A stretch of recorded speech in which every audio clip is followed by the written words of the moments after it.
हरिः ओं सहस्रशीर्षं देवं विश्वाक्षं विश्वशम्भुवं विश्वं नारायणं देवम् अक्षरं परमं पदं विश्वतात् परमान्नित्यं विश्वं नारायणं हरिं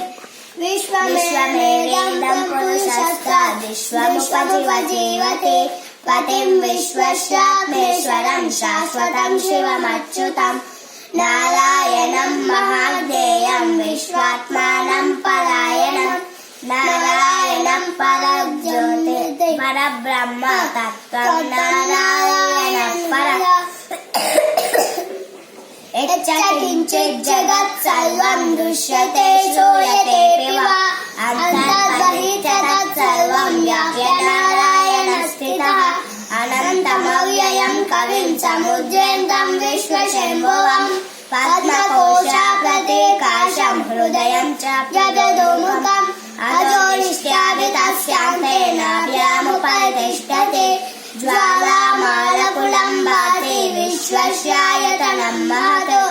सन्ततं शतं शिलाभिस्थूलं भक्त्याकोशसन्निभं तस्यान्ते सुशिरं सूक्ष्मं तस्मिन् सर्वं प्रतिष्ठितं तस्य मध्ये महानग्निर्विश्वाचिर्विश्वतोमुखः सोऽग्रभुग्निभजन्तिष्ठन्नाहरमजरं कविः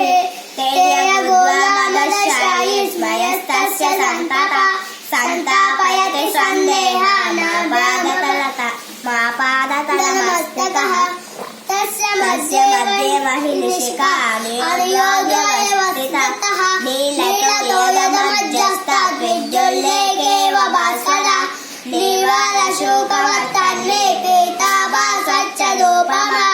तस्य शिखाय मध्ये परमात्मा व्यवस्थितः स ब्रह्मस्य शिवः स हरिसेन्द्रश्चोक्षर परमस्वराट् ॐ